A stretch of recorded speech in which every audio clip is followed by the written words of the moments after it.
know I don't look the part, you understand? Because I ain't dressed in no damn costume. I just didn't feel like it. My man Joe Fortbar's in the house. He's going to be hosting the day, okay? And I figured the way Cam dresses, I mean, damn, I ain't going to say it's Halloween because the brother looking sharp, you understand what I'm saying? It's just a unique kind of flavor. But then there are special circumstances that happen. I mean, do you see him? Do you see how I see? Do you see? Talk about making a pivot for Halloween. Lord have mercy. What is this, man? Willie Walker's in the house, man. They said it's the only chocolate factory we can recognize. He can say that, especially today. I don't know if we going to take this brother seriously with this hat on, but that shows his brilliance. Even with this damn hat on, he can drop science on the sport of football. First takes in the house. Lord have mercy.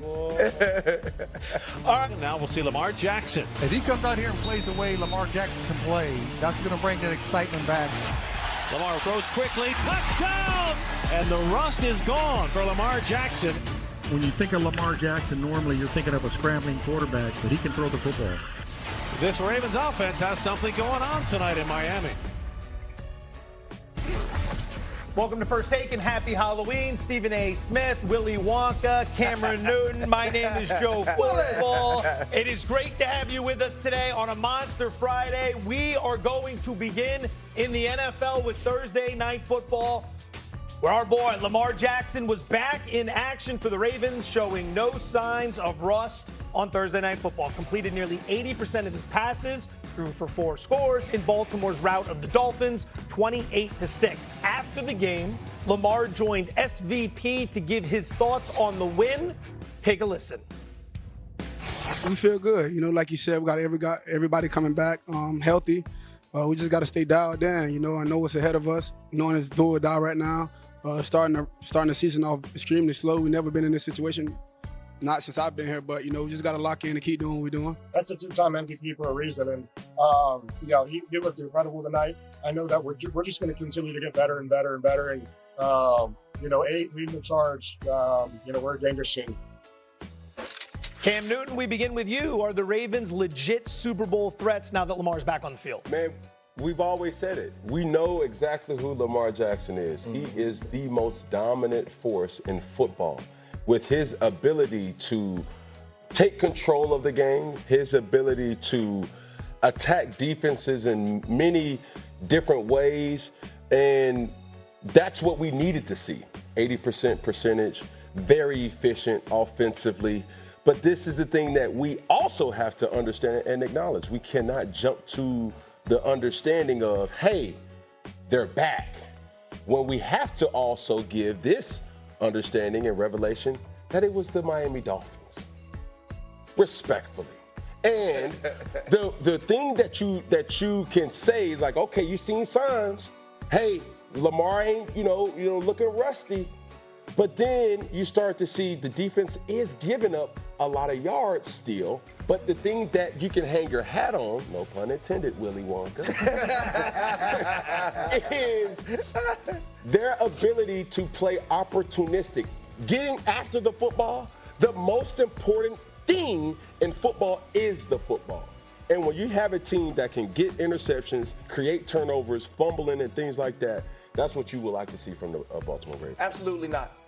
This is not a team that's in contention to win a Super Bowl just because Lamar Jackson is back. We just had a conversation about the Bills yesterday, who are playing better football than the Ravens have this season. Before Lamar Jackson went out, this was a 1-win team, and he was playing at an MVP level. Yes, last night Lamar was Lamar. We've seen that year in and year out, but we've also seen this team be consistently good entering the playoffs. How many years have we stood up here and said, okay, this is Lamar's year, this is the Ravens' year, when they had #1 defenses, when Lamar Jackson was carrying the MVP. And so now all of a sudden, because they get some people back healthy, because you beat the Bears with Caleb Williams and you beat the Miami Dolphins, who are a team in turmoil, we're going to say that now you are a Super Bowl contender? Absolutely not. We need to see this team play well week in and week out. And then we look at last night. There's a Alohi Gilman strip right? There's a Malachi Starks interception. This was a team that was getting the football moved on them, and then they came up with ways to either force field goals or create turnovers.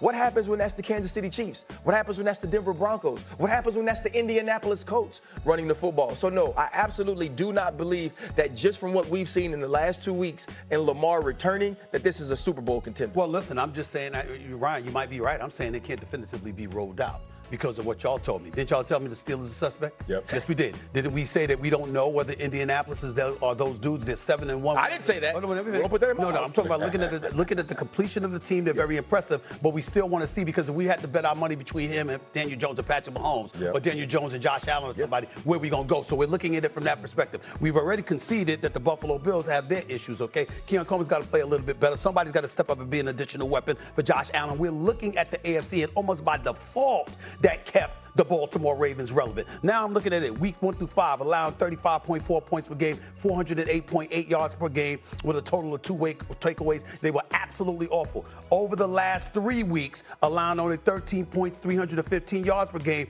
5 turnovers forced in the past 3 games. Miami was last night, but the game before that was the Chicago Bears. The game before that was the Los Angeles Rams. And so when you look at it from that standpoint, the level of competition that you're going against and the way you've shown up defensively over the last 3 weeks, that was where our hesitation came for the Baltimore Ravens. It was 2 things. Their defense and Derrick Henry holding on to the football because he had fumbleitis the first few weeks of the season. That's not what we've been talking about over the last few weeks. So now if we're sitting there going like this, okay, what if the Ravens defense has legitimately improved? What if what we've seen over the last 3 weeks is an indication of what we're going to see moving forward from them defensively? What if Derrick Henry is not fumbling the football? Now things change. Because if you're not fumbling the football and you're not giving it away, but you got takeaways, and your defense is respectable, not great, not elite, but respectable, then we get to go to Lamar Jackson. And when we go to Lamar Jackson and we're looking at him there, 136.7 passer rating, leads the entire National Football League. QBR, second only to Dak Prescott. 9.1 yards per pass attempt, second to Dak Prescott. 73% completions behind, May and obviously Goff, okay? 11.9 TD pass percentage. This guy right here, when you look at what he brings to the table, it comes down to Derrick Henry, who no one is going to say they don't believe in. Nobody's going to say they don't believe in Derrick Henry, all right? Now it's about your defense. Is it legit enough for us to say, yeah, you might not do what you did the last 3 weeks, but you're going to give up 400-plus yards a game of offense. You're going to give up over 30 points a game. If they don't do that, then they right in the mix. I'll say this. The thing that I don't think I've ever been as public and this bold on this for the Baltimore Ravens, it's not Lamar. I would like to see the Baltimore Ravens supporting cast. This is everybody outside of 8. Give us a reason to say it was Lamar Jackson's fault, because it's going to be the defense. Last year was a drop pass. Lamar Jackson did his job. We know what Lamar Jackson is going to do.